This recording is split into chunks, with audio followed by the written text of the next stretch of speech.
Pessoal, boa noite. Então, enfim, está gravando.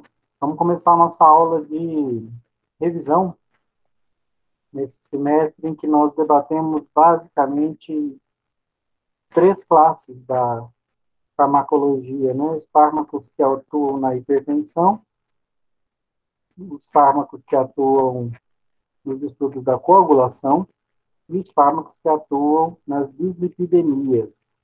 Então, nós temos só três conteúdos, mas são três conteúdos bastante complexos e extensos. A gente começou falando dos antihipertensivos, e aí vocês vão se lembrar, né, que eu fiz, aqui está o espaço da apostila, para vocês fazerem os desenhos. A gente teve 4 desenhos nesse módulo.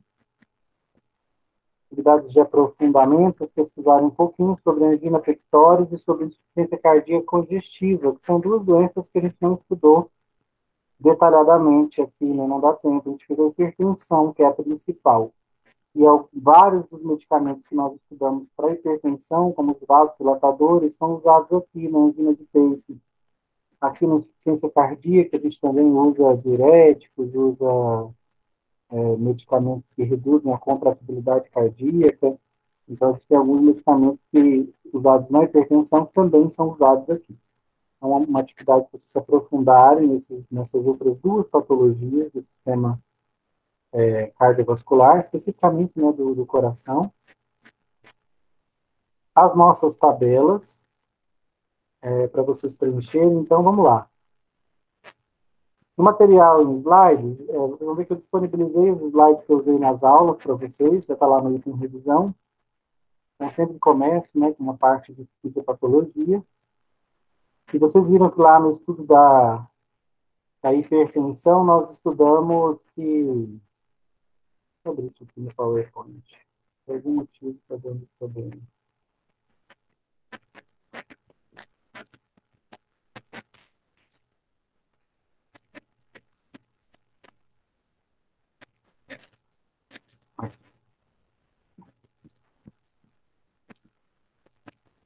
Nós estudamos que a hipertensão é esse quadro que mescla um débito cardíaco aumentado, uma resistência vascular aumentada, um excesso de volume de líquidos no corpo, volume de sangue.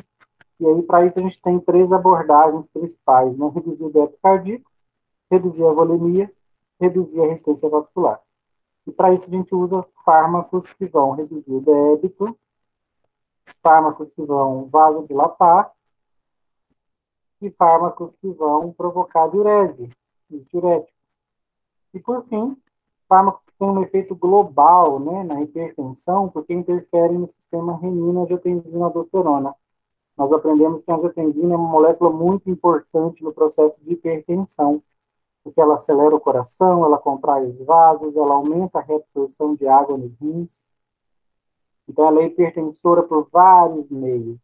E por isso, bloquear a produção dela, né, um desses fármacos, ou bloquear a ação dela, impedi-la de se ligar no seu receptor com as artanas, são mecanismos de ação antipertensiva, né, globais. Ele vasodilata, reduz o débito cardíaco e reduz a reabsorção de água nos rins sem efeito direto. Então, são fármacos de efeito global e por isso bastante usados. As artanas talvez sejam uma classe de antipertensivos mais populares no mundo. Quando a gente volta para a apostila, aqui na apostila vocês estão vendo ó, que para todas as classes que nós estudamos, eu selecionei um fármaco, pedi para vocês colocarem mecanismo de ação e efeito farmacológico, toxicidade e precauções e parâmetros farmacocinéticos. Então, prazosina. Quem é prazosina? Se a gente voltar nos nossos slides, qual é a subclasse terapêutica? Porque a classe é antihipertensiva, né? Tudo aqui são antihipertensivos. Quem é a prazosina? A prazosina, se a gente voltar nos nossos slides, vai ver que prazosina está no grupo dos vasodilatadores, junto com doxazosina, perazosina e carvedilol.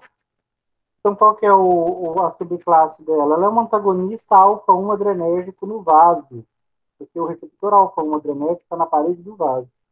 Então, ela é um vasodilatador antagonista alfa-1 adrenérgico no vaso. Essa é a subclasse dela. Qual é o mecanismo de ação que eu tenho que colocar aqui? Tá pronto, gente. É esse aqui, ó.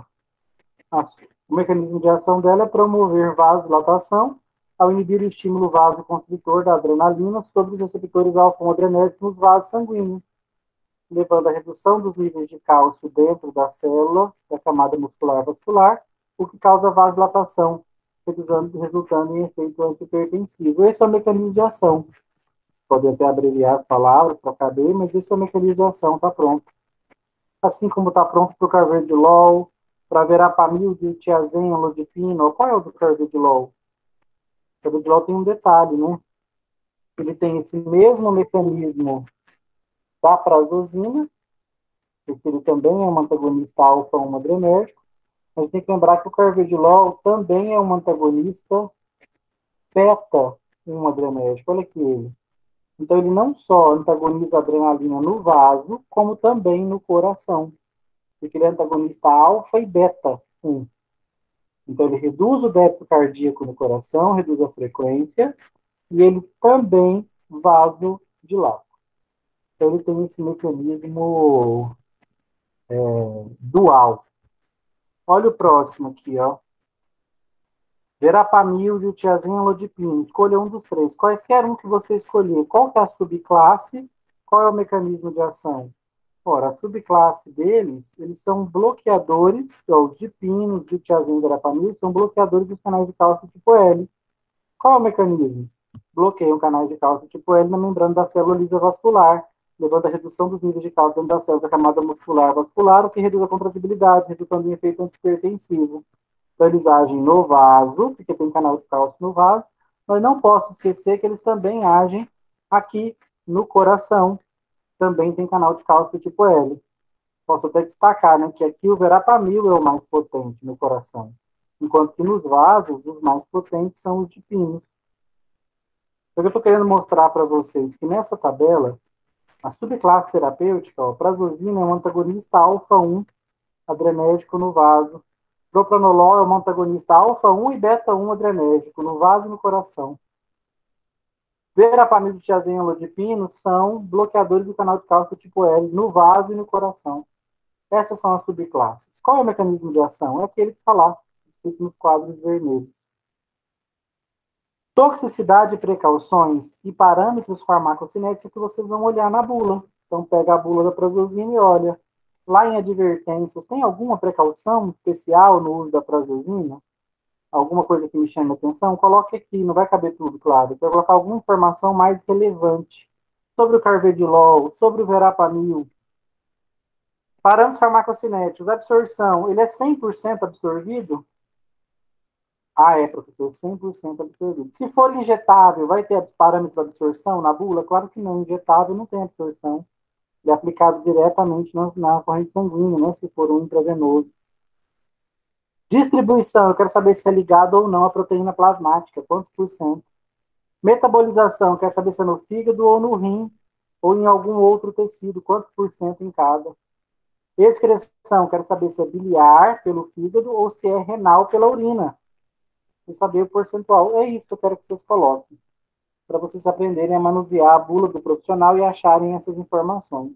Ah, aqui no parâmetro de absorção, o professor falou que não pode ser ingerido com alimentos. Isso é importante? É, então coloca. Ele tem que ser ingerido em jejum. Então, assim que eu quero que vocês completem as tabelas, lembrando que esse pedaço aqui da tabela, essa metade, está feito. Vamos buscar bulas, para ver que não é para pegar mecanismo de bula nem de livro. É para pegar o mecanismo que está aqui no material, o mecanismo que eu descrevi para vocês na aula. Então, essas classes de antihipertensivos é bem longa, muitos fármacos para serem feitos. Antihipertensivos aí é um conteúdo dos mais extensos. Ó, tudo isso aqui tem lá, atorvastatina, amilorida, mannitol, esses são diuréticos. Qual é o mecanismo de ação? Vou colocar aqui. Nosso primeiro caso aqui. PCL, sexo masculino, 50 anos, negro, natural de Anápolis, apresenta hipertensão estágio 2, ou seja, a pressão dele supera 160 milímetros de mercúrio na sístole por 100 na diástole. 100, 110, né? Na diástole. Dá uma pressão de 160 por 100, uma pressão muito alta, já em estágio 2.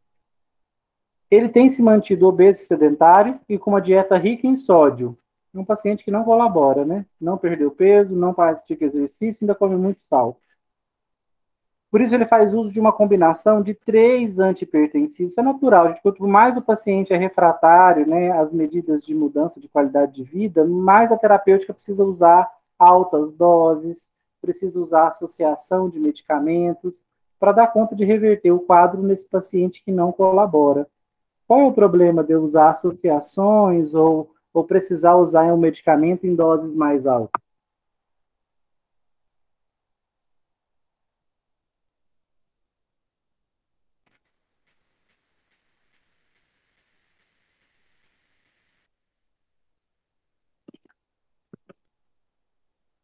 O problema, gente, de um paciente não colaborativo que me obriga a usar doses mais altas é que ele vai se expor a reações adversas mais intensas. Quanto mais alta a dose que eu usar, quanto maior o número de fármacos que ele demandar para o tratamento, mais ele se expõe a reações adversas. É o caso desse paciente aqui, ele está precisando de uma associação tríplice de medicamentos. Mas um certo dia ele procura a farmácia querendo tomar sildenafila. Comum, né? Já está mais velho, obeso, sedentário e também começou a apresentar impotência. E aí ele está buscando sildenafila para conseguir corrigir esse problema. Aí ele, questionado pelo farmacêutico, ele informa os medicamentos que ele está tomando, ele vai informar os medicamentos que ele está tomando, e aí o farmacêutico, e ele se queixa para o farmacêutico que ele está com fraqueza, ele tem constantes tonturas, especialmente quando se levanta rápido, e uma tosse seca persistente. Ele está tossindo de forma persistente, se levantando rápido. Ele também, aí está repetido, né, se queixa de tosse seca constante, tem apresentado arritmias cardíacas. Então, tosse seca, arritmia, tontura quando se levanta, fraqueza. Primeira pergunta: com base em seus conhecimentos sobre farmacodinâmica dos antipertensivos, você faria alguma objeção ao uso de sildenafila? Por quê? Por que a gente tem que fazer uma objeção ao uso de sildenafila?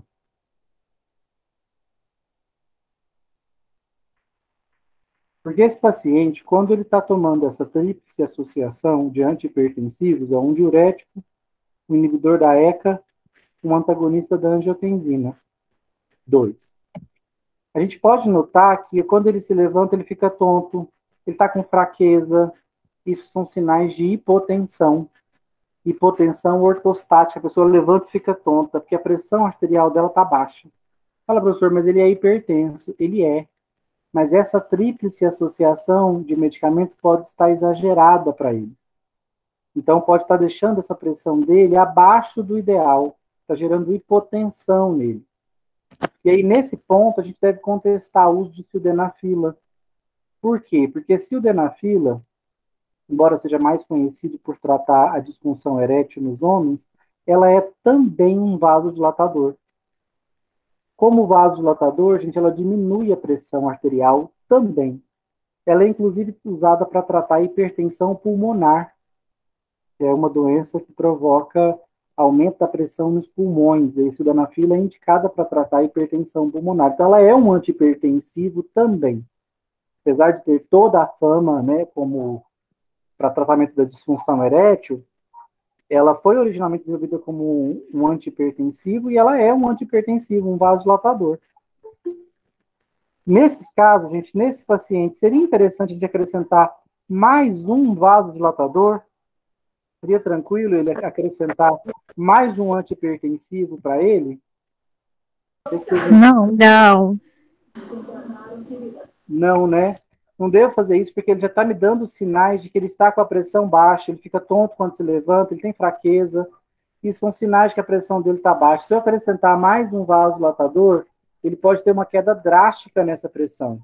Pode ter até uma parada cardíaca. Então, não posso recomendar que ele use sildenafila já estando em uso de 3 antihipertensivos e dando sinais de que está tendo quadros de hipotensão, de pressão baixa. Estabeleça uma relação entre a combinação terapêutica usada e o quadro de relações adversas. Gente, essas reações adversas que ele está tomando, que ele está apresentando, tem a ver com os medicamentos? Tem. A fraqueza e a tonteira, quando se levanta, claramente tem a ver com a tríplice associação. Está demais, né? Tá indo além do objetivo, não está gerando uma pressão normal, está gerando uma pressão baixa nele. Está exagerada. A tosse seca tem a ver com essas medicações? Ou é um evento não relacionado?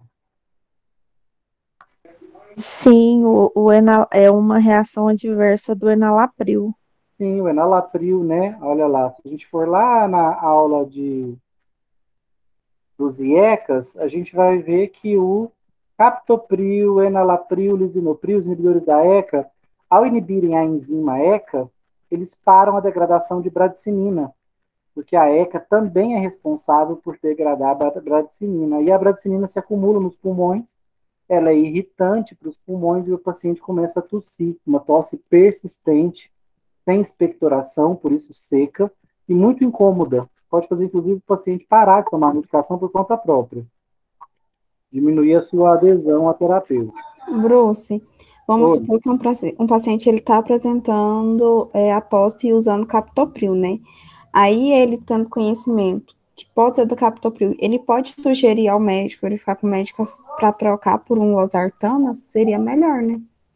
Ele deve informar o médico, e o médico, diante da queixa do paciente, tem que trazer uma outra opção terapêutica. Se ele quiser realmente interferir no sistema renina-angiotensina-aldosterona, ele pode trocar o captopril por alisquireno ou por losartana, né? Interfere no sistema sem necessariamente inibir a ECA. A gente viu que tem outras opções para a gente interferir no sistema renina-angiotensina-aldosterona sem necessariamente inibir a ECA. As arritmias cardíacas, a gente tem a ver com alguma das medicações que ele está tomando? Sempre que o paciente tiver em uso de um diurético, eu, farmacêutico, vou ficar atento, especialmente se esse diurético for furosemida, um diurético de alça, ou hidroclorotiazida e cortalidona, um diurético tiazídico do distal. Lembra deles lá na nossa aula? Ó? Diurético de alça, furosemida, ou um tiazídico, hidroclorotiazida e cortalidona. Por quê? Esses diuréticos, a furosemida de forma muito mais potente que a hidrocloro e a cortalidona, podem levar à perda de potássio. Tá? Então, lá na aula eu destaquei que a furosemida faz isso, mas se vocês olhassem na bula da hidroclorotiazida, vocês vão ver que ela também pode levar a uma perda de magnésio e potássio. E ao perder potássio, eu tenho arritmias cardíacas. Portanto, lembra, essas arritmias podem ser por conta de hipocalemia, ou seja, baixos níveis de potássio. E por que ele está com potássio baixo? Porque a hidroclorotiazida está fazendo ele eliminar potássio na urina. Então, pode ser por culpa, sim, da hidroclorotiazida. Então, todas as reações adversas que ele está apresentando, talvez a família, né? É muito comum que a família pense que isso aqui é a doença. As pessoas não acham que é o medicamento. Mas aqui, nenhuma das reações adversas dele são provocadas pela doença, mesmo porque ele já nem está mais hipertenso. Ele já está ficando aí hipotenso. Então, os sinais dele são de hipotensão, perda de potássio, gerando arritmia, tosse seca por acúmulo de bradicinina, tudo culpa da medicação, as queixas que ele vem apresentando.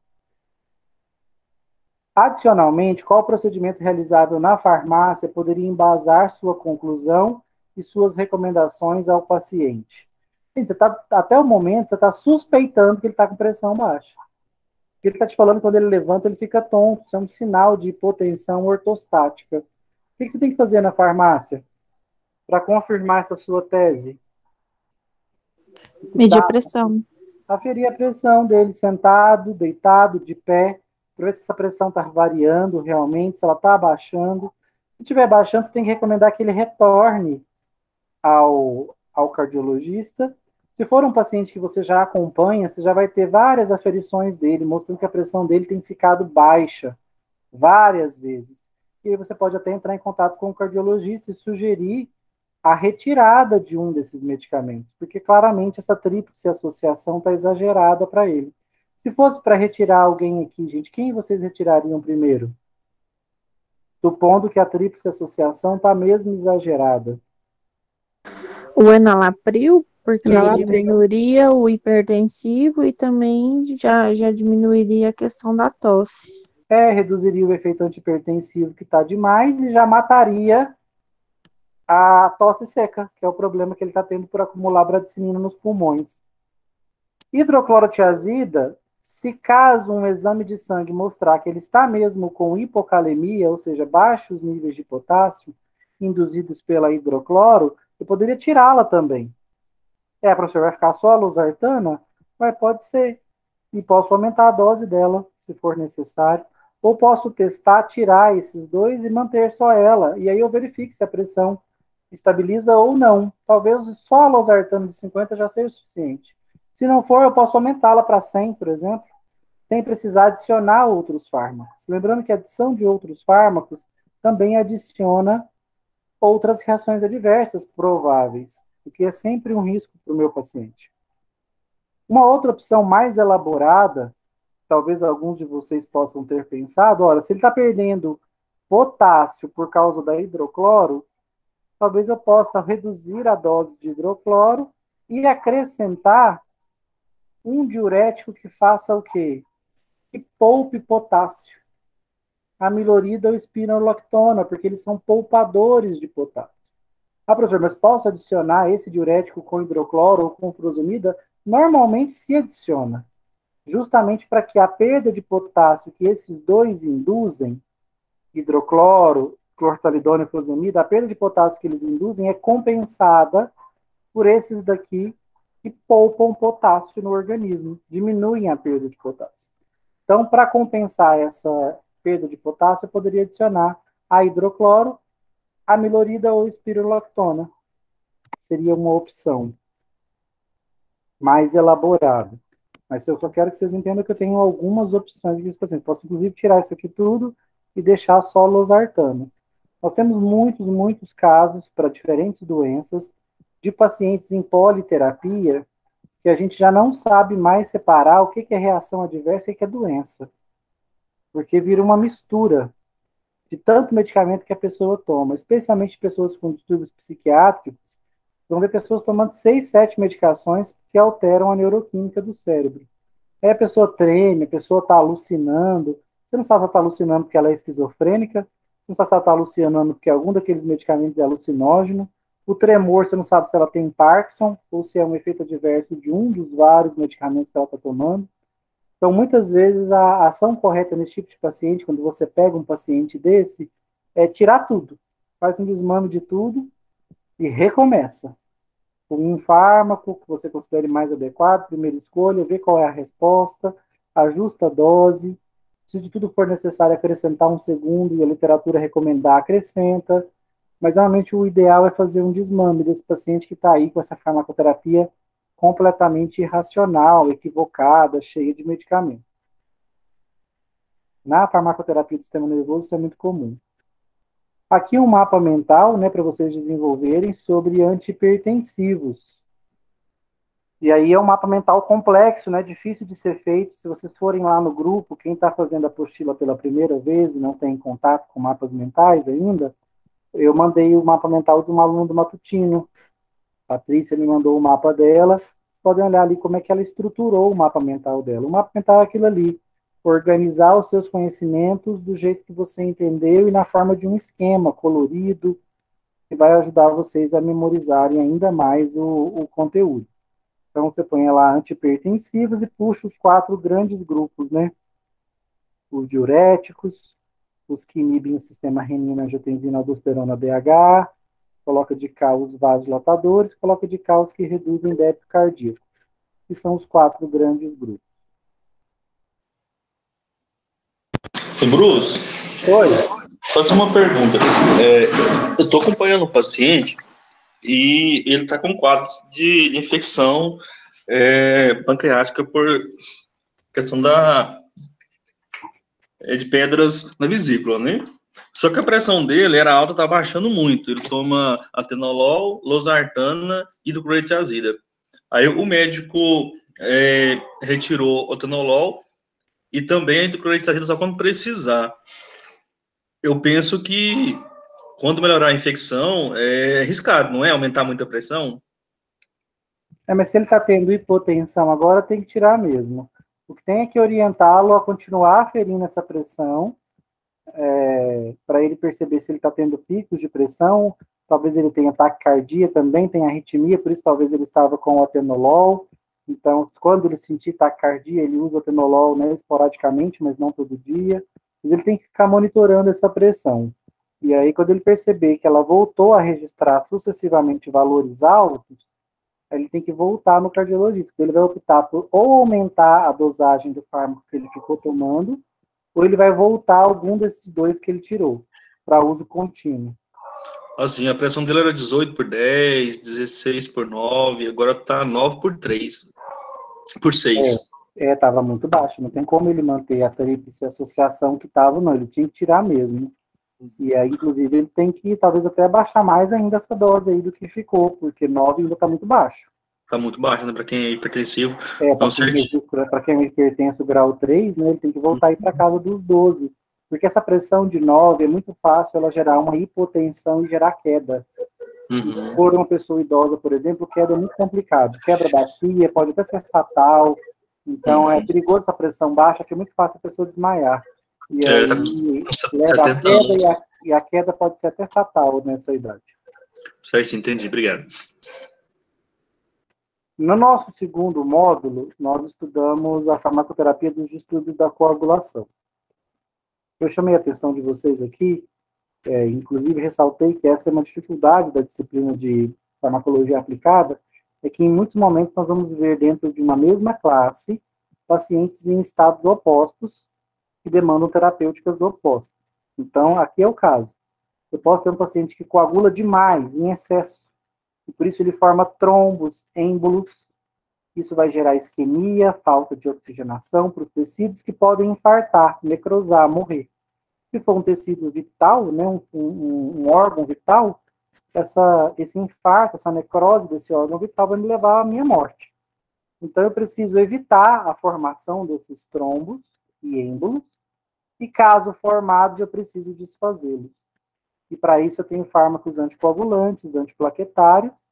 Por que anticoagulante e antiplaquetário? Porque o anticoagulante impede a formação de fibrina, que é uma parte importante do trombo. O antiplaquetário impede a ativação de plaqueta, que é a outra parte importante do trombo. Então, nesse paciente, eu quero desfazer trombo, impedir a formação de trombo. Eu posso, inclusive, gerar um efeito trombolítico, quebrar a fibrina, porque se eu quebrar a fibrina, eu desmancho o trombo. Eu tenho um paciente com um problema oposto, ele coagula de menos. Ou seja, ou ele tem um problema na formação de fibrina, ou ele tem um problema na ativação de plaquetas. Falta fibrina, falta plaquetas para ele não coagula direito, ele não forma trombos adequadamente. O problema dele é o oposto, né? Porque agora ele sangra por tempo demais.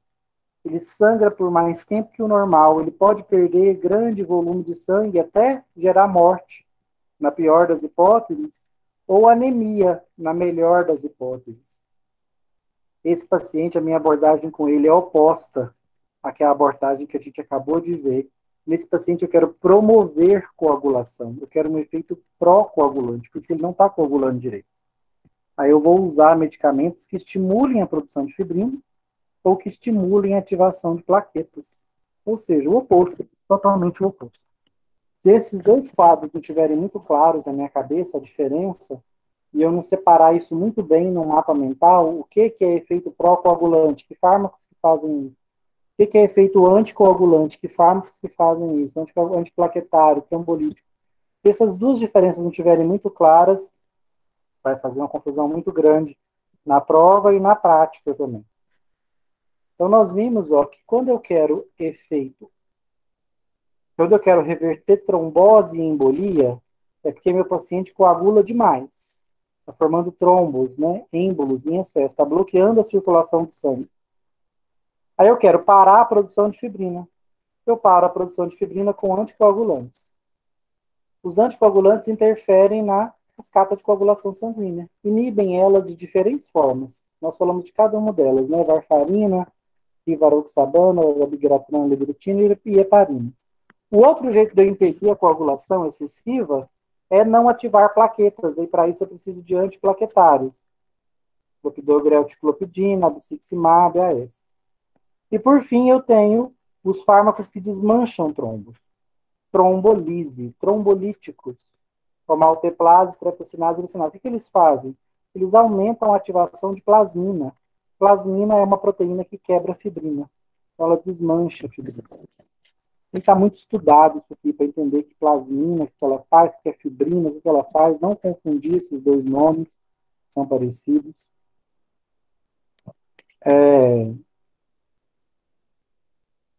Então, nós estudamos essa... e depois estudamos a classe dos fármacos que fazem efeito oposto. Bruce, Oi?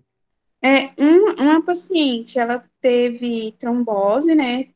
Faz tratamento contínuo, porém ela está estabilizada e agora ela está com dengue. Ela não pode continuar o uso do anticoagulante, não, né? Tem que suspender.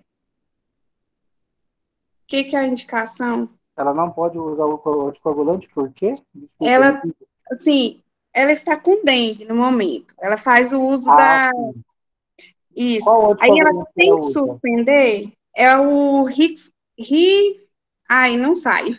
Rivaroxabana? Isso. Então, olha o que é o problema. Num quadro de dengue, tem que ficar atento para a quantidade de plaquetas. É esperado que o nível de plaquetas dela diminua, porque isso é uma consequência da dengue. Então, ela vai faltar plaquetas. Para formar, ela já vai ter dificuldade de coagular, porque quanto mais baixo o nível de plaquetas, mais difícil para ela coagular. Se ela ainda usa rivaroxabana, é um fármaco que inibe o fator 10A, então vai dificultar a produção de fibrina.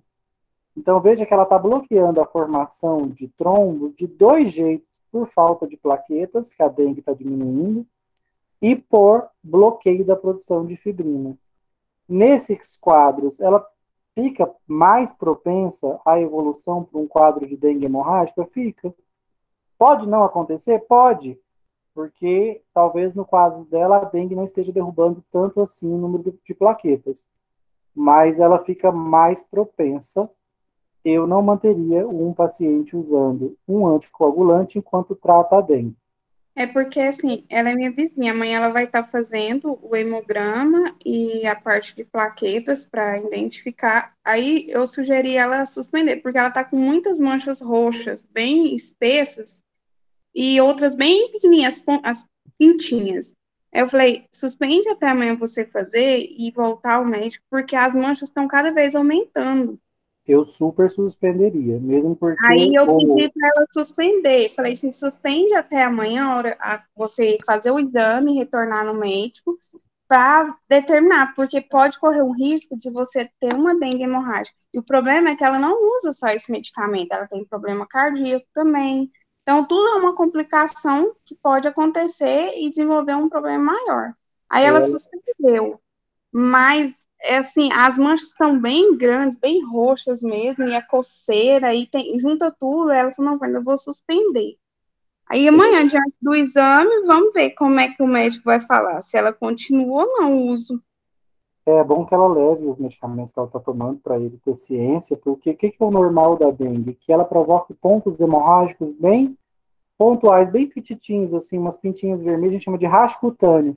São pequenos focos hemorrágicos que fazem aquela pintinha vermelha.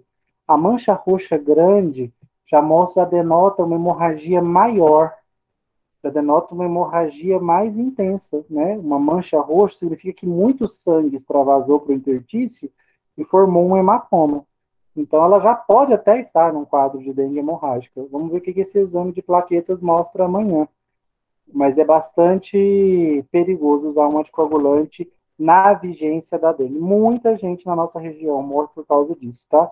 É muito comum que o clopidogrel seja usado e o AS sejam usados de forma crônica em casa para prevenir trombose, por idosos especialmente, obesos, pacientes que têm propensão à trombose, ou mulheres que já tiveram trombose por causa de anticoncepcional, então elas ficam usando clopidogrel, AS, agora no caso da Covid-19, tem muita gente fazendo uso desses medicamentos, pessoa que teve infarto em algum momento da vida, infarto do miocárdio isquêmico, toma essas medicações, mas ninguém fala para elas que o dia que ela tiver dengue, ela não pode estar tomando o antiplaquetário. Ela tem que parar o antiplaquetário. Porque tem muita gente que evolui para dengue hemorrágica porque toma isso aqui, ela não faz ideia. Ele toma isso aqui para raliar o sangue.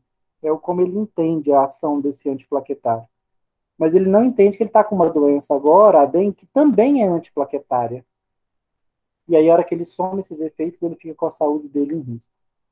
Então eu fiz certo, né? De pedir para ela suspender. Fez. Se ela toma rivaroxabana é porque talvez ela tenha um distúrbio da coagulação. Então tem que deixar claro para ela que ela não pode ficar também muito tempo sem essa rivaroxabana. Ela tem que procurar o cardiologista dela para verificar se é dengue mesmo, aí suspende enquanto está tratando da dengue, melhorou da dengue, ou sei lá, se ela recebeu um concentrado de plaquetas, tá ok? Aí passou a dengue, ela voltar o mais rápido possível, porque se ela usa esse medicamento é porque ela tem uma propensão à coagulação.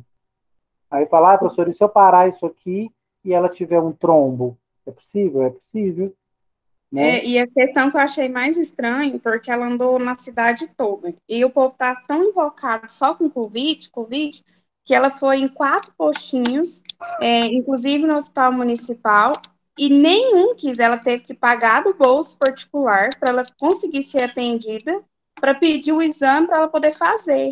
Então, assim, eu vejo assim que tá faltando, o povo tá pensando só numa doença e a outra tá chegando junto e não tem uma resposta. Hoje ela ficou totalmente sensibilizada, porque os filhos também estão do mesmo jeito. E aí acontece que todo mundo é Covid, não, seu problema é dengue, vai para tal lugar, aí vai para um lado, vai para o outro, não conseguiu atendimento no SUS. Para dengue, não.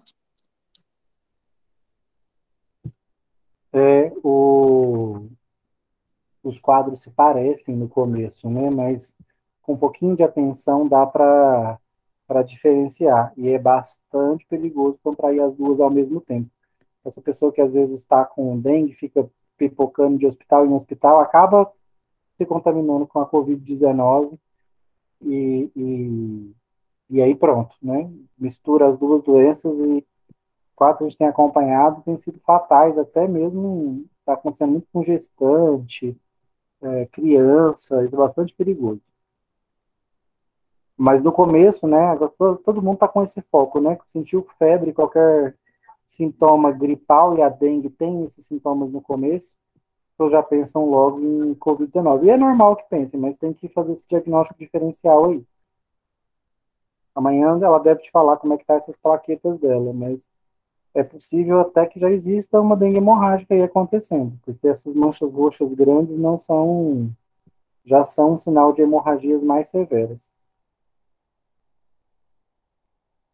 O outro grupo de medicamentos, né, de distúrbios da coagulação, são os que revertem hemorragias. E aí, para reverter hemorragia, gente, eu preciso promover trombo. Agora é o oposto. Por isso que eu falo tanto isso com vocês. O raciocínio aqui é o oposto. Aqui, num paciente hemorrágico que está sangrando demais, está faltando fibrina, está faltando plaqueta. Eu quero que ele coagule para parar o sangramento. Eu quero ativar a plaqueta e eu quero produzir fibrina. É o oposto do que nós acabamos de ver. Então aqui, ó, se está faltando vitamina K, eu dou vitamina K para o fígado dele produzir os fatores de coagulação direito. Ou, se está faltando um fator de coagulação específico, como no hemofílico falta o fator 8, eu dou o fator 8. Está faltando 9, eu dou o fator 9. Está faltando um fator de coagulação que não tem ele isolado, eu dou um concentrado de plasma, porque no concentrado de plasma tem todos os fatores, inclusive aquele que está faltando. Por fim, a plasmina é minha inimiga na hemorragia. Lá no trombo, ela é minha amiga, porque no trombo eu quero plasmina ativa para quebrar a fibrina e desfazer o trombo, lá na trombose. Na hemorragia, eu não quero que a plasmina quebre fibrina e desfaça o trombo, senão é que meu paciente não para de sangrar mesmo. Então, na hemorragia, eu quero inibir plasmina. Eu faço isso com a protinina, faço isso com ácido aminocapróico e tranexâmico. Isso aqui foi um erro que eu cometi na aula passada, eu queria que vocês voltassem nessa anotação. Eu não sei se todo mundo viu o meu comentário no grupo, mas quem não viu, volta lá nessa anotação. Você vê que eu falo um monte de coisa sobre ácido mefenâmico. Eu confundi os nomes. Não é mefenâmico, é tranexâmico. Tá? Então, tudo que eu falei sobre ácido mefenâmico, que ele inibe a fibrinólise, inibe a ativação de plasminogênio em plasmina, tudo isso não vale para ele, vale para o tranexâmico, o nome correto é tranexâmico. Então, corrige, tá? O mefenâmico é um anti-inflamatório, não entra nisso. Ele tem efeito antiplaquetário, não é um inibidor da fibrinólise, tá? Então, é tranexâmico, não deixe de corrigir isso. Então, se a gente voltar aqui na nossa apostila, vai ter o espaço para fazer o desenho, fazer as anotações. Uma atividade sobre vitamina K, para vocês conhecerem um pouco mais sobre essa vitamina, vocês pesquisarem sobre ela, pode desenhar a estrutura aqui da quinona, saberem o que é uma vitamina K, de onde ela vem, por que ela é tão importante. É raro a gente ter uma deficiência de vitamina K, tá? Porque quando falta folhas verdes na dieta, as nossas bactérias do intestino produzem vitamina K. Então, às vezes, uma pessoa que tem um distúrbio da microbiota pode ter uma alteração dos níveis de vitamina K, mas ela é uma vitamina produzida pelas bactérias que vivem no nosso intestino. É uma das contribuições que essas bactérias dão para o nosso organismo. E aí, mais uma vez, ó, mecanismo de ação da heparina, mecanismo de ação da varfarina, mecanismo de ação da rivaroxabana. Onde que eu vou achar isso, professor? Onde? No mesmo lugar que achou os outros. Os slides, ó, mecanismo da varfarina, da rivaroxabana, das heparinas. Então, para pegar o mecanismo daqui. Qual que é a classe da rivaroxabana? É o inibidor do fator 10A, é um anticoagulante. E da varfarina, é um anticoagulante bloqueador da redutase de vitamina K. E das heparinas, é um anticoagulante inibidor indireto da trombina, porque eles ativam a antitrombina. Então, preencher as tabelas, olhar a toxicidade e os parâmetros nas bulas, aprender a mexer em bula. E aí tem um caso clínico. BG, sexo feminino, 35 anos, ela vai entrar no hospital acompanhada com a perna direita inchada e forte dores no peito. Perna inchada, trombose venosa profunda, soltou êmbolos, esses êmbolos vieram parar no pulmão dela, e agora ela está com TEP, tromboembolia pulmonar. Ela está apresentando dores no peito, falta de ar. Ela recebe, quando ela chega no hospital de cara, uma injeção de heparina não fracionada, heparina tradicional, né, aquela grande, de 40 unidades monossacarídicas, para reverter o quadro de trombose associada à embolia pulmonar. Então, ela estava com trombose e embolia e recebeu heparina. Ok, gente, receber um anticoagulante para alguém que está com trombose? Super ok, né? Eu tenho formação de trombos e êmbolos, é porque a minha coagulação está exagerada, então eu vou usar um anticoagulante. Heparina é um anticoagulante injetável aí de primeira escolha nesses casos. Só que em seguida ela teve uma queda forte da pressão arterial, seguida de parada cardíaca.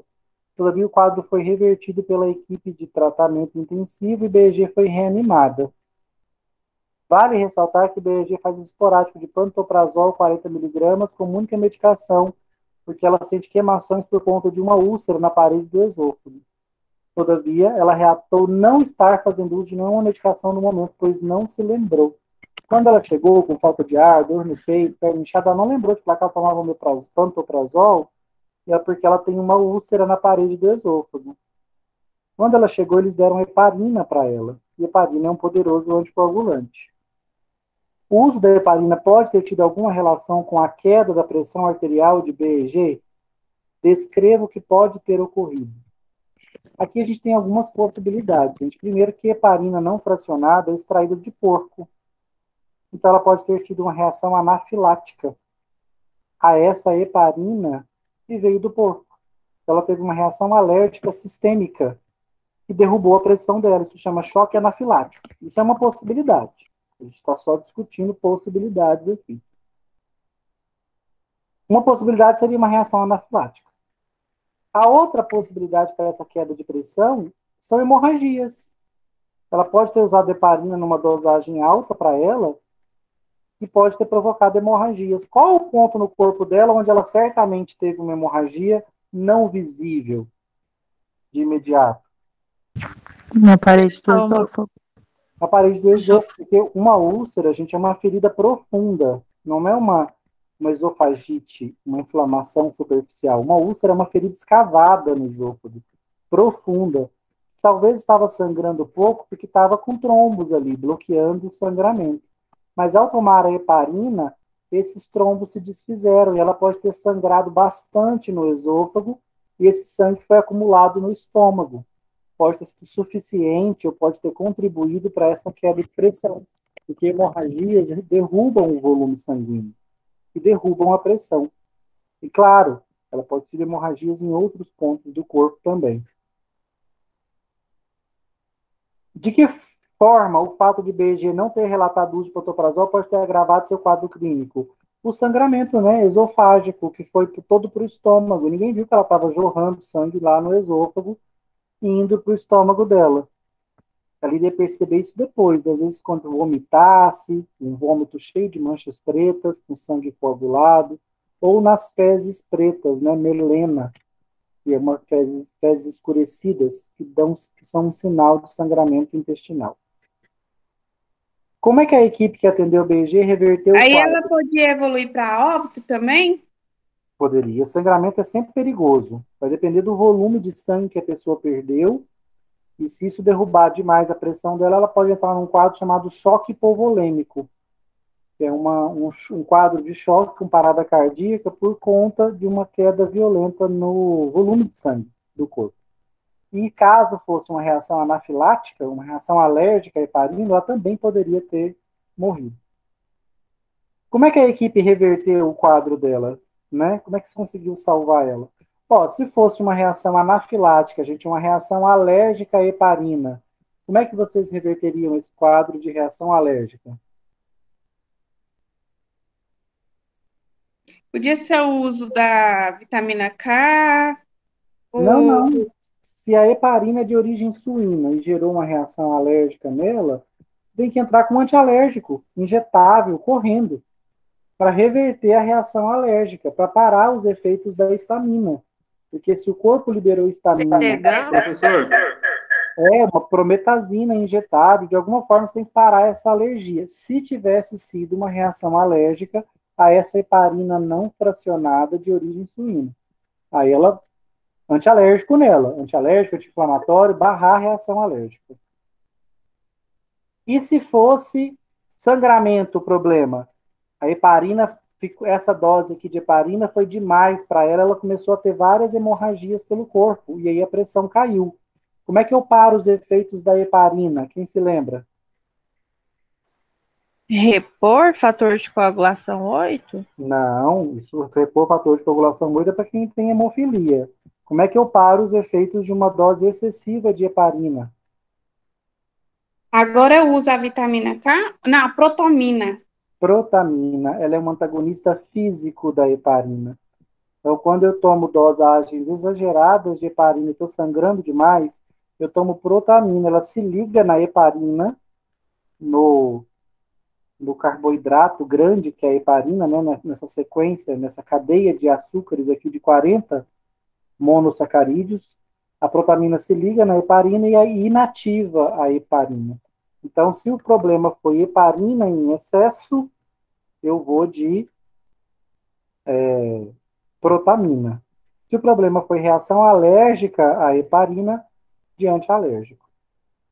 Você ia perguntar, Géber, ou era outra pessoa?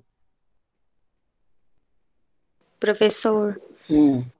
uma dúvida. Nesse caso, de sangramento excessivo, onde entra-se com a protamina, são para grandes sangramentos ou, por exemplo, dependendo do volume do sangramento, poderia ser, por exemplo, o ácido tranexâmico? Como que funciona essa questão nessa hora da avaliação? Olha, quando os sangramentos são volumosos, você percebe que a dosagem de heparina comprometeu significativamente a coagulação e começa a colocar a hemodinâmica do paciente em risco. Aí você precisa entrar com protamina para Entendi, bloquear porque assim, as eu vi ações do hoje. excesso de heparina. Agora, se você for um efeito mais suave, você pode usar medicações como o tranexâmico e o aminocapróico. Entendi, porque hoje mesmo eu avaliei uma prescrição onde a gente fez, o paciente estava em uso de heparina e, assim, eu não sei a qual nível foi o sangramento dele, mas o tratamento que o médico usou num primeiro momento foi 2 ampolas de ácido tranexâmico e 4 ampolas de vitamina K. Um paciente de UTI com Covid. Então, assim, seria uma boa opção ou de fato seria dependendo do volume do sangramento que se faz esse tratamento com a protamina? Ele usou ácido tranexâmico e vitamina K. 4 ampolas de vitamina K. Tá? Não é porque se o paciente era com Covid, é porque eles estavam fazendo heparina nele, certamente. Estavam fazendo terapia Tava, anticoagulante. tava sim. Aí a dose ficou demais, ele começou a sangrar. Então, ou seja, eles fizeram aquilo que a gente falou, que é muito comum na terapêutica. Esse aqui é uma terapêutica de cobertor curto. Eu entro com a heparina, meu cara está com Covid, eu não quero que ele coagule. Mas eu erro a dose, e é muito comum, não é erro não, é difícil de É ajustar verdade, isso. Mas professor. O senhor falou, eu fui prestar atenção, isso acontece, tipo, o tempo todo, o tempo principalmente todo, com o tempo Covid. todo. O tempo todo, é muito difícil, porque você entra com a anticoagulação, porque não necessariamente o Covid, vamos supor, Renata pega Covid, não necessariamente ela vai ter trombose. Só que eu entro com heparina nela assim mesmo, entro. Se o quadro dela começa a piorar, eu faço heparina nela. Fala, mas professora, ela não vai ter trombose. Mas eu não sei, ué. Eu tô falando que ela não vai ter, mas e se ela tiver? A trombose é um quadro muito grave. Eu não posso esperar ela ter um infarto do miocárdio, um acidente vascular isquêmico, um AVC isquêmico para aí sim preocupar com a trombose. Não, eu tenho que evitar. Mesmo que, mas nessa pessoa que já não ia ter o trombo, quando eu entro com a heparina, eu posso prejudicar demais a coagulação dela, que não estava alterada pela Covid. Eu fiz por uma prevenção. E aí ela começa a sangrar. Aí eu tenho que ir e inibir os efeitos da heparina. Se tiver protamina, vai protamina. Se não tiver, no caso dele, ele tentou estimular a coagulação com vitamina K para a paciente produzir mais fatores de coagulação. Esse é um efeito de longo prazo. Essa vitamina K vai demorar a ter efeito. E com um fármaco pró-coagulante, para ela voltar a coagular, né? Ele usou aí o tranexâmico, né? Que foi que ele usou para pró-coagular. Mas por quê? Porque antes ele tinha feito uso de heparina e errou a mão. Isso é muito comum na terapêutica. De UTI é isso aí o tempo todo. Uso terapia anticoagulante, o paciente começa a minar sangue. Entra com a pró-coagulante. A pró-coagulante, eu exagero nela, ele começa a ter trombo. Então, é uma terapêutica das mais difíceis, por isso que ela é feita normalmente numa unidade de tratamento intensivo, numa CTI, numa UTI, que é difícil de controlar. Qual é a opção terapêutica para o tratamento da trombose e da embolia em bag, uma vez que descartado o uso da heparina? Vamos supor que o paciente responde muito mal à heparina, ele sangra, ele tem reação alérgica à heparina, não dá para usar a heparina tradicional. Você pode tentar, gente, outras opções, né? A heparina não é o único anticoagulante. Se o paciente responde mal à heparina, eu posso tentar como outros anticoagulantes além dela, rivaroxabana, dabigatran, lepirudina, varfarina, que são anticoagulantes orais, a heparina injetável. Se o paciente não está respondendo bem a ela, eu tenho outras opções. Posso optar por uma terapia antiplaquetária, ou se já isso na prevenção, né? Se já houver um trombo, posso até usar um trombolítico como a alteplase.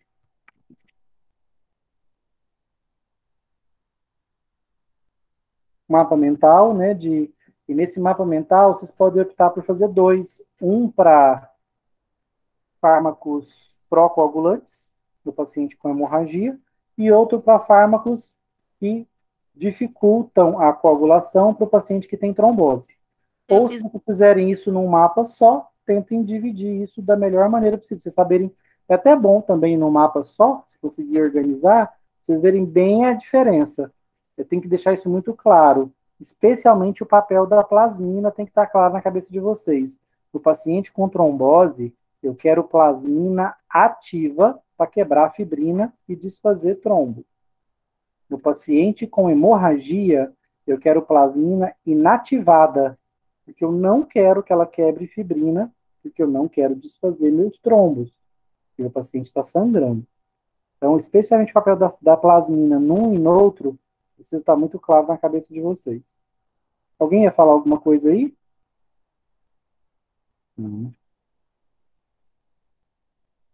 Por fim, falamos das dislipidemias, né? Como nem todos vocês tiveram patologia comigo, eu acabo que faço na farmacologia uma introdução grande da fisiopatologia. Então, fiquei uma boa parte da aula explicando o que é um lipidograma alterado, o que é um triglicerídeo, um VLDL, um LDL, um HDL, falamos disso. Esse aqui é um lipidograma super do mal, que ele tem muito colesterol, né? Tem VLDL alto, LDL alto e tem HDL baixo. Tudo que eu não quero. Eu quero HDL alto, LDL, VLDL e triglicerídeo baixo. Era o oposto. A gente viu que o HDL baixo e um LDL alto aumenta a chance de eu formar a aterosclerose, aquela placa de gordura, de colesterol oxidado dentro da parede das minhas artérias. Bastante perigosa. Principal causa de morte em vários países do mundo. Triglicerídeo alto é ruim porque eu acumulo no tecido adiposo e vou ficando obeso. Obesidade é uma tragédia metabólica, né? Vai me gerar uma série de problemas de saúde. De depressão a câncer. E pancreatite, né? O triglicerídeos alto também está envolvido com pancreatite, que é uma doença que pode ser fulminante, uma inflamação do pâncreas, que pode matar num período muito curto de tempo. Então, para evitar esses quadros, a gente tem medicamentos que corrigem esse lipidograma. Como a gente sabe que VLDL e LDL altos, para eu ter eles altos, eu preciso de muito colesterol, uma das alternativas para eu evitar esse quadro é diminuir os níveis de colesterol no corpo. Aí, para isso, eu posso impedir que colesterol seja absorvido nos intestinos, especialmente para um paciente que tem uma dieta rica em colesterol, rica em gordura animal ou rica em gorduras de um modo geral, porque mesmo as gorduras de origem vegetal também têm colesterol. Então, esse paciente eu posso impedir a absorção desse colesterol, seja o colesterol que foi eliminado junto com sais biliares, seja o colesterol da dieta, eu posso bloquear o transportador, NCP-L1, NCP1L1 com ezetimiba, ou posso usar resinas que vão chupar, absorver, grudar nesse colesterol e levá-lo embora junto com as fezes. Como meu fígado também produz colesterol, eu posso parar a produção hepática, usando as famosas estatinas, né, os fármacos mais vendidos do mundo. São tóxicos para o fígado, em alguns pacientes pode apresentar uma toxicidade mais séria, e tem uma toxicidade rara que é a rabdomiólise. Quem pesquisou viu que rabdomiólise é um quadro raro, mas em que esses medicamentos promovem morte de células musculares. Aí a célula muscular morre, a mioglobina, que é uma proteína que tem dentro da célula muscular morta, extravasa e vem para o sangue. Então, o nosso sangue fica cheio de mioglobina, que é uma proteína muscular, de dentro da célula muscular. Mas como a célula muscular morreu, essa proteína sai e vem para o sangue.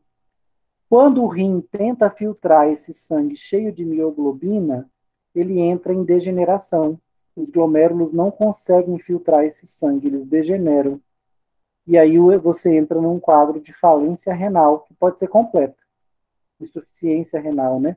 Levando à falência renal e morte. Por isso é um quadro raro, mas ele é fatal.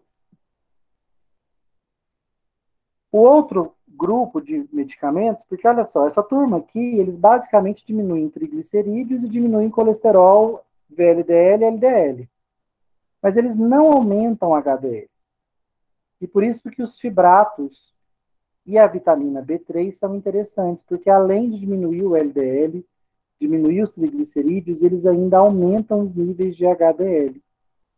A vitamina 3 é um regulador do metabolismo de lipídios, né, um regulador geral, mecanismo desconhecido, e os fibratos, como o fenobrilofibrato, eles se ligam nesse receptor nuclear, PPAR-alfa, alterando o lipidograma de uma forma positiva, né? Diminui LDL, diminui triglicerídeo e aumenta HDL.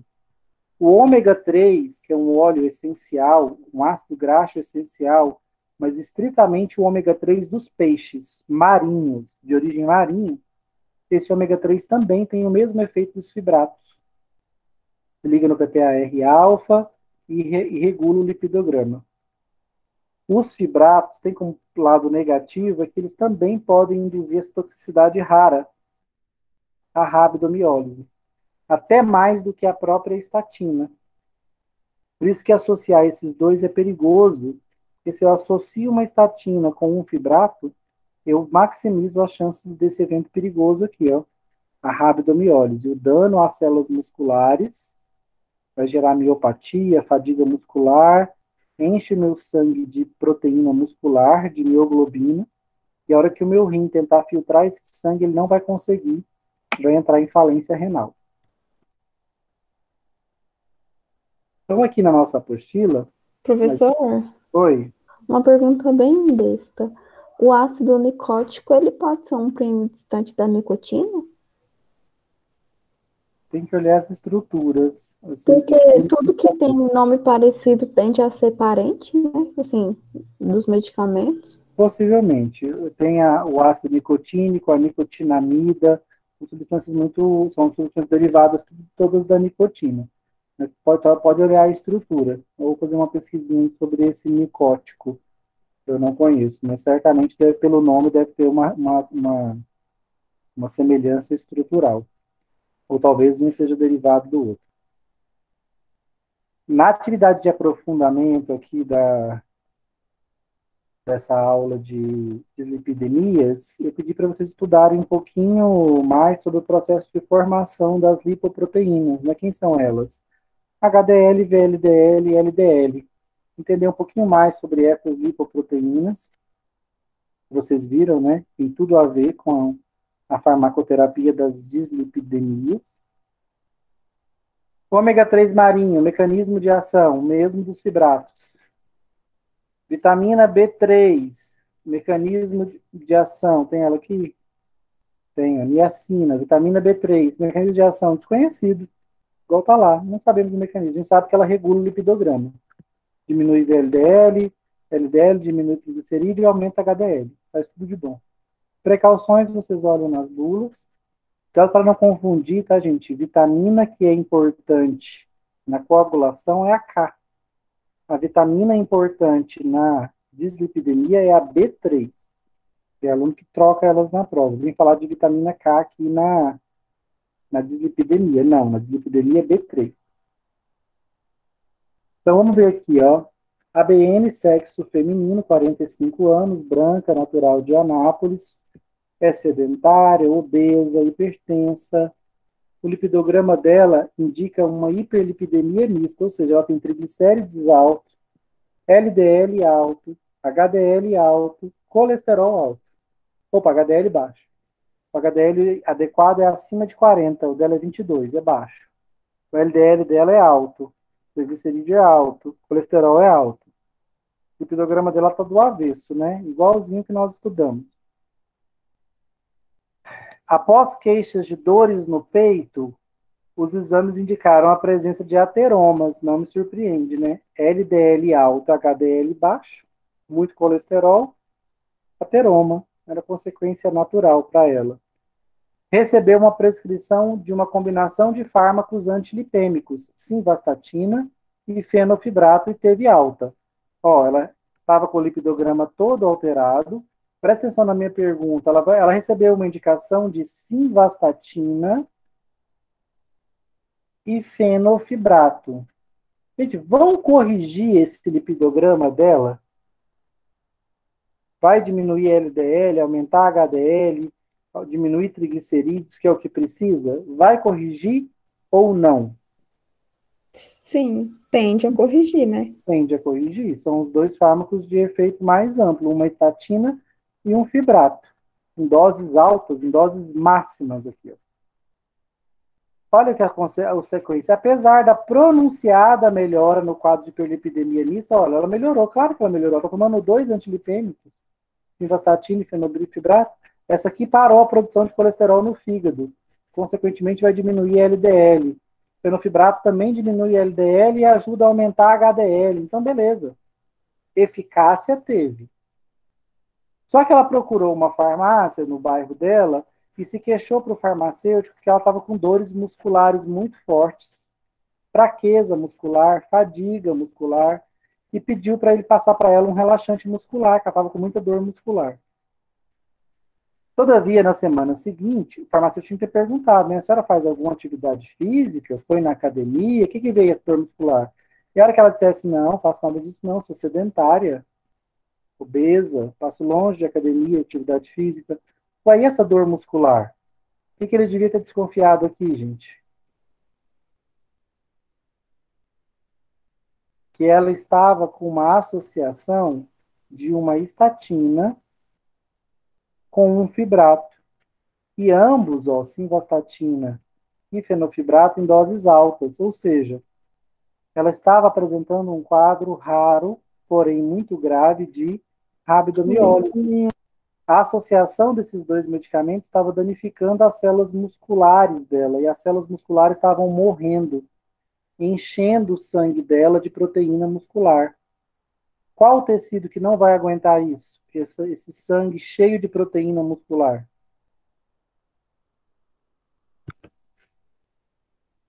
O rim, né, quando tentar filtrar esse sangue, não vai conseguir. Então, olha, ela foi lá pegar o relaxante muscular, o farmacêutico prescreveu, passou o relaxante para ela, ela voltou para casa, na semana seguinte ela foi internada às pressas e faleceu em decorrência de um quadro de insuficiência renal aguda, em decorrência de rabdomiólise. Então, qual foi o problema aqui dela, gente? Ela fez uma associação perigosa, né? Ela associou os 2 antilipêmicos que aumentam as chances de rabdomiólise. E, para azar dela, ela desenvolveu essa reação adversa grave e fatal, de dano aos músculos. Professor, O farmacêutico tinha que ter percebido o que estava acontecendo quando ela chegou reclamando de fraqueza, fadiga, dor muscular. Oi. a rabdomiólise ela é igual a qualquer outra reação adversa, né? Ela tem a possibilidade de acontecer, mas aí a pessoa tem o azar ou não de acontecer com ela. Isso, ela tem uma frequência, né? Quando a gente coloca ela rara, muito rara, é porque 1 em 1 milhão vai te apresentar aquela reação. Mas pode ser você? Pode. Pode ser uma paciente sua? Pode. Então, é rara, mas ela está descrita ali porque ela aconteceu com alguém. Tá bom. As pessoas leigas em farmacologia não gostam de ler bula. Especialmente quem tem problema psicológico, é ansioso, depressivo, quando ele lê a bula, ele já tem uma crise de ansiedade ali, porque a bula traz as reações adversas todas que foram identificadas até hoje. E a pessoa entende que aquilo ali são coisas que irão acontecer com ela. E aí ela se apavora. Tem gente que abandona a terapêutica por conta da leitura da bula. Eles não conseguem entender que aquilo ali são reações que foram verificadas na população mundial, de evento raríssimo. Então, são só... e tem as frequentes, as muito frequentes, as raras e as muito raras. Então, óbvio que eu fico mais preocupado com as muito frequentes, porque essas aparecem no maior número de pessoas. Eu não posso esperar que todo mundo vai ter aquelas reações todas. Nesse caso, gente, talvez seria melhor para esse paciente, para não associar, já que ele queria aumentar o HDL, a estatina apenas diminuiria o LDL, o colesterol e o triglicerídeo, mas ela não aumenta a HDL. Ele podia ter aumentado a HDL nessa senhora junto com vitamina B3, estatina com vitamina B3. Assim, ele não aumentaria as chances de rabdomiólise. Evitar essa associação aqui, ó. Ainda mais com simvastatina e fenofibrato em dose máxima. Até o óleo ômega 3 poderia ter sido usado, mas não o fibrato. Porque o óleo ômega 3 a gente não tem nenhuma comprovação de que ele provoca rabdomiólise. Professor, Oi. Essa dose da simvastatina poderia ter sido menor também, um pouco, porque ela tá bem alta, né? Tá limite, né? Tanto de simvastatina como fenofibrato estão nas doses limites diárias. Então, não só ele usou a combinação mais perigosa dos antilipêmicos, que é uma estatina com um fibrato, como ainda usou eles em doses máximas. E nem alertou a paciente, né? Olha, se ela tiver qualquer sintoma de dor muscular, interrompe imediatamente a medicação. Então, ela não recebeu essa instrução, nem do médico, nem do farmacêutico, nem do enfermeiro, e por isso ela acabou, né, mal orientada, evoluindo para o óbito. Como é que o farmacêutico tem contribuído para evitar a morte dela? Ele tinha que ter percebido, né, que essa associação aqui, ó, quando combinada com uma queixa de dor muscular, pode ser um indicativo de rabdomiólise. Aí o que eu faço? Faço exame, né, para ver como é que está os níveis de mioglobina no sangue, vou dosar como é que está a minha função renal, vou fazer exames de função renal para ver se a função renal está adequada, vou analisar a urina para ver se já tem mioglobina na urina, já tem sinais de lesão renal. Se tiver, parar com essa medicação aqui, diminuir dose, fazer uma outra associação. Posso fazer um fibrato com ezetimiba, uma estatina com ezetimiba, uma estatina com vitamina B3, um fibrato com vitamina B3, mas não associar uma estatina com um fibrato, porque o risco da rabdomiólise fica aumentado. Embora rara, caso ela aconteça, ela será fatal. Mapa mental, né, para fazer dos triglicerídeos. E aí, estudo dirigido.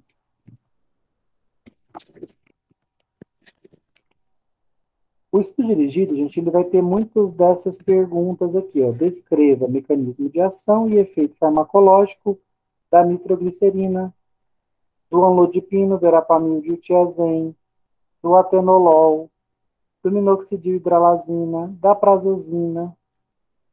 Onde é que eu acho essas respostas aqui? Nos quadrinhos. Nos quadrinhos. Qual é o mecanismo de ação da nitroglicerina? Eu vou vir aqui, ó.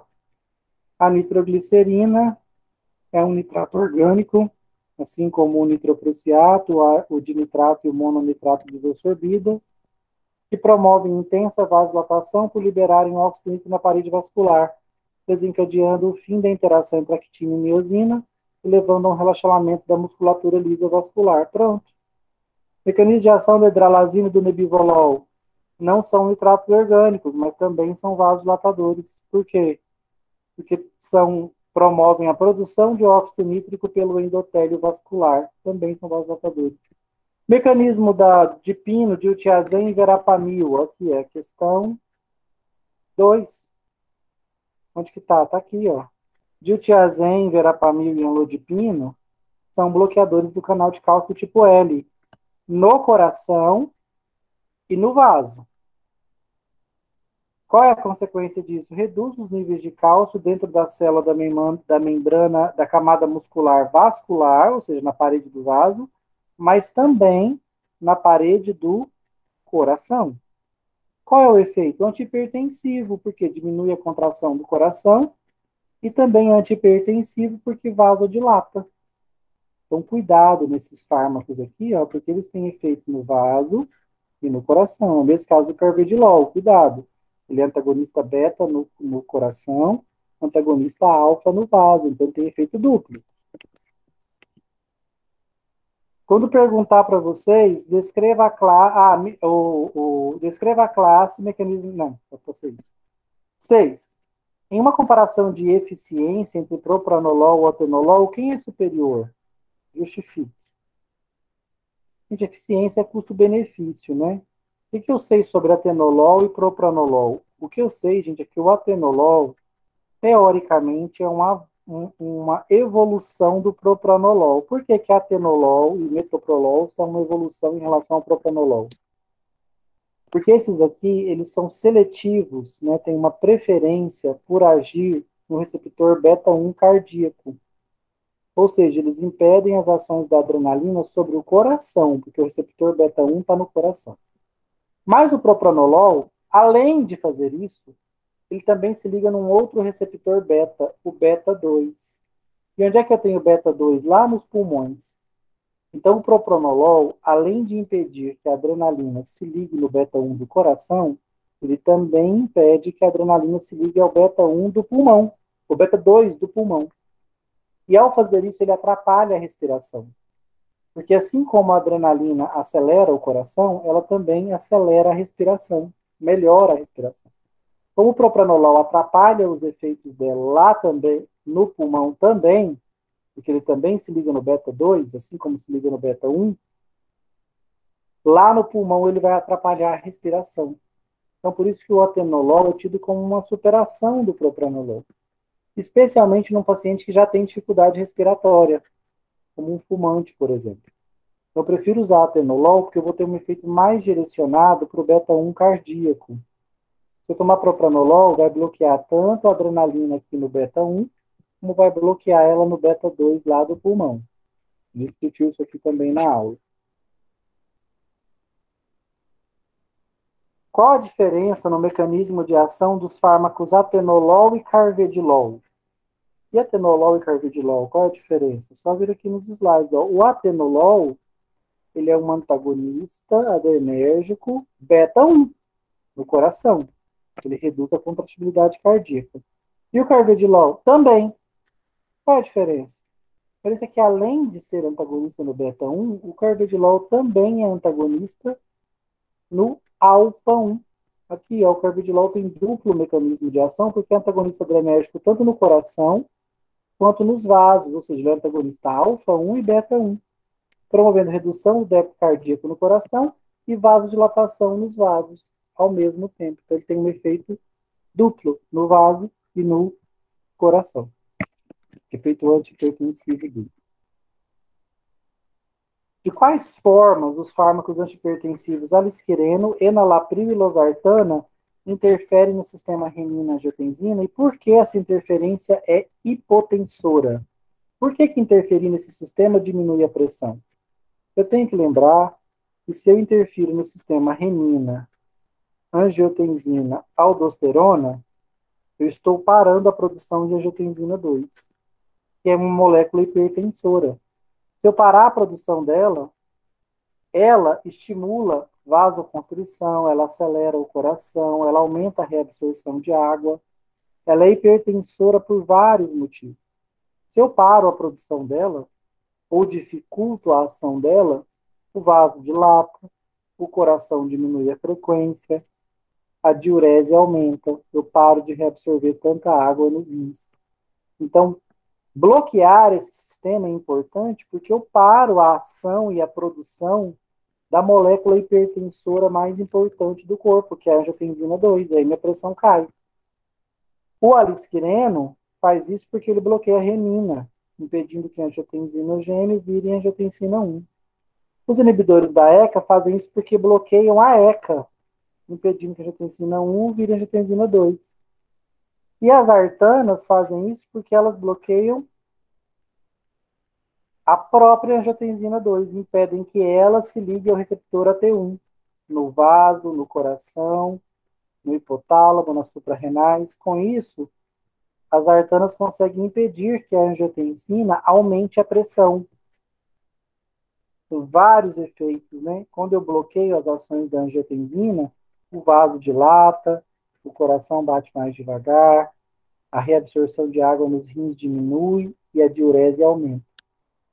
Então, esses são os mecanismos, né? Essas são as consequências de interferir no sistema renina-angiotensina. Por que os inibidores da ECA provocam tosse seca? Já falamos disso, né? Porque ao inibir a ECA, você também está inibindo a degradação de bradicinina, porque é a ECA que degrada a bradicinina. A bradicinina se acumula nos pulmões, gerando tosse seca. Por que sildenafila é usada como antihipertensivo? Nós não falamos detalhadamente da sildenafila, mas eu quero que vocês saibam que ela é um vasodilatador. Ela vasodilata também. Inclusive, ela intensifica a ereção no homem Porque a ereção no homem é um processo vasodilatador. Então, o homem está liberando, está vasodilatando nos corpos cavernosos, o pênis se enche de sangue e fica enrijecido. Então, a ereção é um fenômeno de vasodilatação. A sildenafila é um vasodilatador. Inclusive, nos pulmões, ela é um fármaco de primeira escolha para tratar a hipertensão pulmonar. Ela vasodilata as artérias pulmonares, diminuindo a pressão nos pulmões.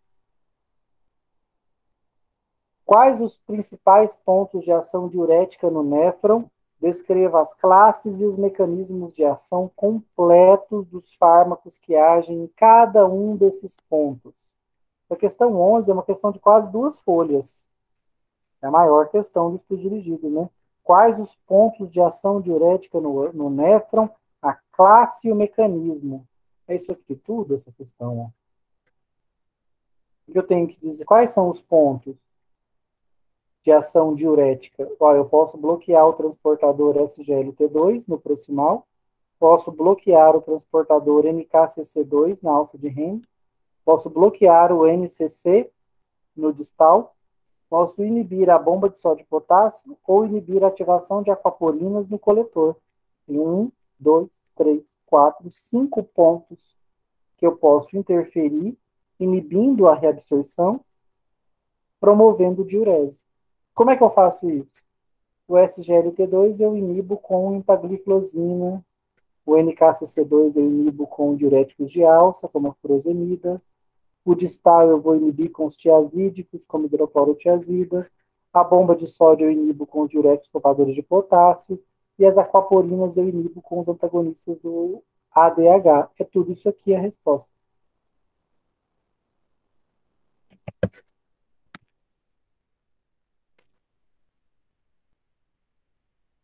Qual monitoramento deve ser feito em um paciente que está usando diuréticos como a furosemida e a hidroclorotiazida?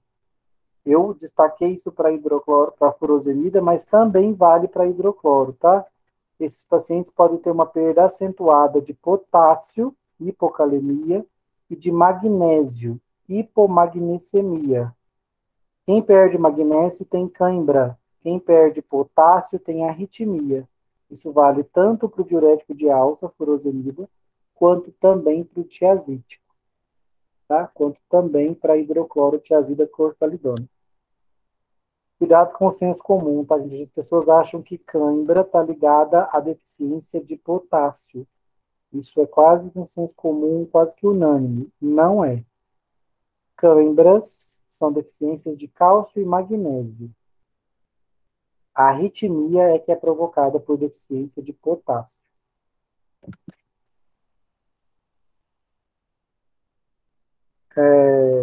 A milorida e a espironolactona são ditos diuretadores de potássio. A vida faz de maneiras distintas.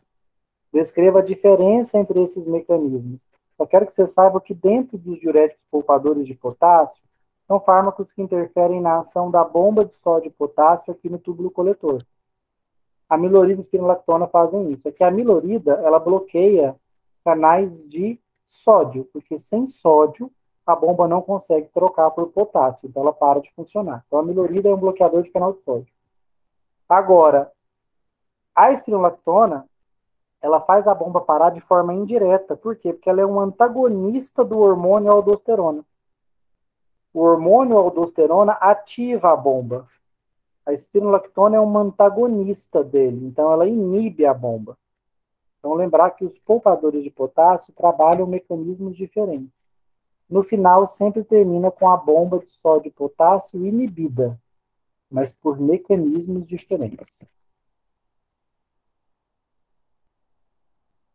Como agem os diuréticos osmóticos como o manitol? É a última classe de diuréticos, né? O manitol foi o último que eu falei, aqui em azul claro, o manitol e glicerina. Eles são injetados na corrente sanguínea. Quando são filtrados pelo rim, eles geram um ultrafiltrado muito concentrado aqui dentro do túbulo.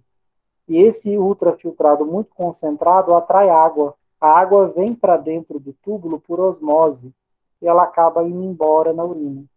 Então, eles são osmóticos porque eles atraem a água para dentro do túbulo por osmose. Então, é um mecanismo que não envolve bloqueio de recaptação. É o único diurético que não age bloqueando um ponto de recaptação de água nos rins. Tá? É o único. Ele faz é atrair a água para dentro do túbulo, deixando o filtrado muito concentrado. A água vem para dentro do túbulo para dissolver esse filtrado. Mecanismo bem exótico comparado com os demais. Qual é a origem da heparina, gente? O mastócitos dos porcos, né? A gente extrai heparina dos porcos. E qual a diferença física e funcional entre a heparina fracionada e não fracionada? Aqui eu só quero que vocês saibam que a heparina não fracionada é um grande carboidrato, um polissacarídeo de 40 unidades extraído do mastócito do porco. Ela se liga na antitrombina e inibe tanto o fator 10 quanto a trombina, que é o fator 2 ativado. Então, o fator 10 ativado e o fator 2 ativado, que é a trombina, ambos ficam inibidos por essa heparina grande, que é a heparina não fracionada, de 40 unidades monossacarídicas. Se eu partir essa cauda dela no meio, gerar uma heparina menor, com metade do tamanho, 17 a 20 unidades, eu vou ter uma heparina fracionada, de baixo peso molecular. Qual que é a diferença dela? É que ela não consegue inibir a trombina. Ela inibe apenas o fator 10A. Ela não inibe o 2A. Não deixa de ser potente por conta disso. Continua um excelente anticoagulante. Só que com um tamanho menor e uma inibição apenas do fator 10 e não da trombina. Aqui, gente, descreva a classe, mecanismo e efeito farmacológico da heparina, warfarina, ivaroxabana, dabigatran, irudina, urocinase, AS, clopidogrel, abciximab. Onde é que estão essas respostas? Aqui, ó. Qual o mecanismo de ação da warfarina? Inibe a redutase de vitamina K. Da rivaroxabana, bloqueia o fator 10A. Da bigatrana, inibe a trombina. Heparinas ativam a antitrombina, que inibe o fator 10 e o fator 2 ativado. Alteplase ativa a plasmina. Streptocinase e urocinase ativam plasmina. Antiplaquetário, clopidogrel, AS, abciximab, antiplaquetários por mecanismos diferentes. Estão todos aqui, ó. AS inibe COX-1 na plaqueta, diminui tromboxano. Abciximab bloqueia a integrina GP2B3A, não deixa a plaqueta se ligar no colágeno do intertício. Isso é um evento de ativação de plaqueta que deixa de acontecer. O abciximab não deixa ter essa ligação da plaqueta com o intertício. Clopidogrel de clopidina não deixa o ADP ativar plaquetas, não deixa ele se ligar no receptor P2Y12. Então, os mecanismos estão todos aqui para as questões 16 até 24. Descreva o mecanismo de ação das estatinas. Estatina. Opa, estatina já mudou de classe, né? Já estamos aqui, ó. Estatinas, qual é o mecanismo de ação delas? Inibem a enzima HMG-CoA redutase, reduzindo a produção hepática de colesterol. Aqui. Qual o risco? Raro, rabdomiólise, toxicidade renal, hepática também. Mecanismo de ação dos fibratos e do ômega 3. Está aqui, ó, fibrato e ômega 3. Acabamos de ver isso. Ativam um receptor PPAR-alfa, receptor nuclear. Vitamina B3. O mecanismo é desconhecido, mas ela é um regulador geral do metabolismo de lipídios. Ela melhora os níveis de HDL, diminui LDL, diminui triglicerídeo. Vitamina B3, ou niacina, ou ácido nicotínico. São sinônimos esses três termos. De que forma colestipol e ezetimiba tratam dislipidemias agindo no intestino? Gente, colestipol e ezetimiba impedem a absorção, né, do colesterol intestinal para o sangue. É uma forma de barrar a entrada de ainda mais colesterol num indivíduo que já está com colesterol alto. Esses fármacos que impedem a absorção são sempre interessantes para aquele paciente que não colabora, que não faz dieta, que come muita gordura. Então é bacana esses fármacos que impedem a absorção de gordura. Não confundir com o Orlistat, tá? Que é um medicamento que bloqueia a absorção de gorduras também no intestino, que pode até diminuir níveis de colesterol também, mas a finalidade desse bloqueio da absorção de gorduras no intestino do Orlistat não é reduzir níveis, não é corrigir lipidograma. O objetivo do Orlistat é impedir a absorção dessa gordura para impedir que ela se acumule no tecido adiposo, gerando obesidade. Então, é uma tentativa de emagrecimento naquele paciente que não diminuiu a ingestão de gorduras. Vocês devem ter percebido, ó, terminaram as nossas questões e eu acabei não inserindo questões dos fármacos pró-coagulantes. Tá? Então, faz uma questãozinha aí para reverter a hemorragia, né? Como questão o quê? Uma questão 29. Quais as estratégias para reverter uma hemorragia? Se for falta de plaquetas, concentrado de plaquetas. Se for falta de algum fator de coagulação, devolve o fator que está faltando. Se for atividade de plasmina excessiva, inibe plasmina com uma proteína, um ácido aminocapróico ou tranexâmico. Se for deficiência de vitamina K, dá vitamina K para ele produzir fatores de coagulação. Então faz uma questãozinha disso aqui, porque ficou faltando os pró-coagulantes. Vocês devem ter reparado, a primeira vez que eu falei, por exemplo, do mecanismo do clopidogrel foi na aula. Então, a primeira vez que eu dei a aula de anticoagulante, chegou aqui em antiplaquetário, eu apresentei para vocês o mecanismo do clopidogrel.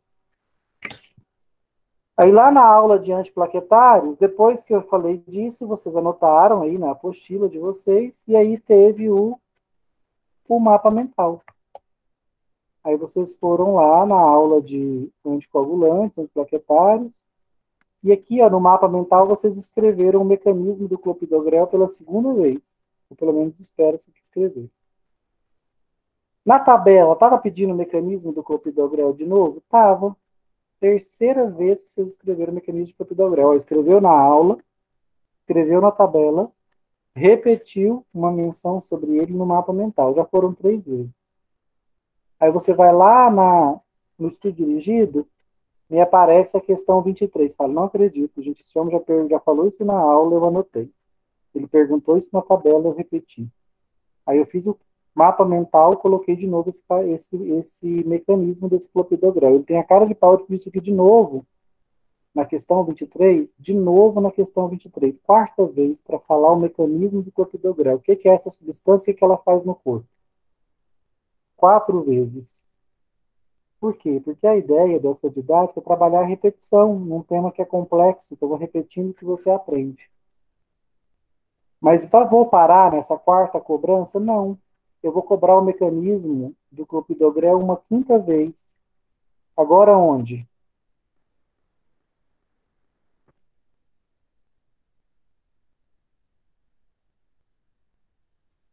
Onde vocês vão ter que pôr o mecanismo do clopidogrel de novo? Na prova. Prova. A 5ª vez é sempre a prova. Aí sempre tem um aluno ainda para dizer na prova que a prova foi impossível, caíram questões que ele não fazia a menor ideia. Mas esse aluno não é muito correto nas suas colocações, porque eu vou cobrar exatamente o que foi dado nas aulas. Perguntas especificamente sobre esses mecanismos, sobre heparina e enoxaparina, sobre associação de estatina com fibrato, exatamente esses pontos que foram destacados na aula, mecanismos diuréticos. Tá? Então, estudem, terminem as apostilas de vocês o mais caprichado possível, digitalizem elas em PDF, gerem um arquivo único e postem no Moodle até a nossa data, viu? Que é dia 11. Esses slides aqui estão disponibilizados para vocês já lá no Moodle, só baixar, tá bom? Já está lá, baixem e façam esses slides. Se alguém ainda não estiver no Moodle até hoje, trate de estar, viu, gente? Porque não faz prova, quem não está no Moodle. Então, você está assistindo a aula sem estar no Moodle, você não faz prova. Então, entra no Moodle, que a prova é por lá, estudem bastante. Só um lembrete, ó, o pessoal que está na aula são sempre os mesmos, né? Mas nós não temos só 20 e poucos alunos. A turma deve ter uns 50. A gente sempre fica entre 27, 30 alunos, ou seja, quase metade da sala não assiste aulas.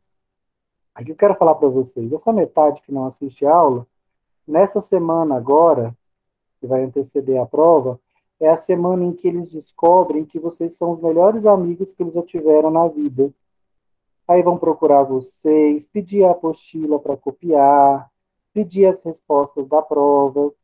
E às vezes vocês acham que um jeito de ser bonzinho, né, é oferecer a apostila pronta, dar as questões da prova. Isso não é ser bonzinho, tá? Isso é ser trouxa. Trouxa que faz isso. Eles vão descobrir essa amizade assim profunda com vocês, vão gerar uma situação constrangedora do tipo assim, se você não me der a apostila para copiar, você é muito mal. Aí se você não der, eles emburram, ficam de mal, sinal de que a amizade deles nem era assim tão sólida. Então, cuidado para não ser usado aí na semana de prova. Fez sua apostila, deixa ela ali prontinha, deixa seu amigo lutar e fazer a dele também. Você não está sendo mal, ele vai vir com mil desculpas, que ele tem filho, que teve doença na família, que ele trabalha. Aí você responde, olha, também trabalho, também tenho filho, também sou casado e fiz minha apostila. Então você também dá conta de fazer a sua. Luta aí que dá certo. Tá? Não cai nessa, não. Deixa pelo menos o colega fazer a apostila, já que a prova vai fazer em grupo mesmo. Talvez fazendo a apostila ele aprenda. E vocês estão vendo aí, né? Como a gente precisa de profissionais da saúde que saibam o que estão fazendo. Porque a gente precisa corrigir esses erros todos, que vocês sabem que acontece o tempo todo, especialmente por conta de profissionais aí mal preparados. Certinho? Alguma dúvida, gente, do que nós falamos aqui? Dúvida de alguma questão da aula? Se não tiverem, nossa aula terminou. Podem sair da sala. Quem tiver dúvida,